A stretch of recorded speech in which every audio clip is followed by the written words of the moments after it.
ഇന്ന് ഈ പൊങ്കാല ദിവസം ഇവരോട് സംസാരിക്കും. ഞാൻ പ്രതിഷേധ പൊങ്കാലയല്ലേ എന്ന് ചോദിച്ചപ്പോൾ പോലും അവര് പറയുന്നു അല്ല, ഞങ്ങളുടെ സങ്കട പൊങ്കാലയാണ്.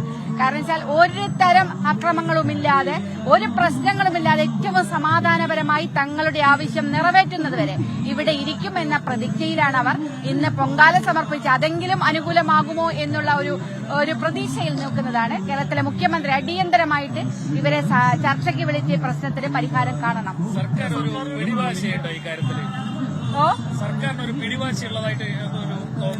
ഉണ്ടല്ലോ, സർക്കാർ എന്തിനാ സമരക്കാരുടെ ജാതകം പരിശോധിക്കുന്നത്? അത് മനസ്സിലാവുന്നില്ല. ഏത് സംഘടന നടത്തിയെന്ന് സമരത്തിന്റെ ന്യായം എന്താണ്? അതിന് ന്യായമുണ്ടോ? അത് തൊഴിലാളികളുടെ അവകാശത്തിന് വേണ്ടിയാണോ?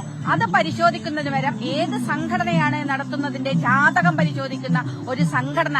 ഇവർ തൊഴിലാളി വർഗ പ്രസ്ഥാനത്തിന്റെ ആളുകളില്ല. മനുഷ്യപക്ഷത്തുമില്ല, സ്ത്രീപക്ഷത്തുമില്ല, തൊഴിലാളി പക്ഷത്തുമില്ലാത്ത ഒരു ഭരണ സംവിധാനമാണ് എന്ന് നമുക്ക് പറയേണ്ടി വരികയാണ്.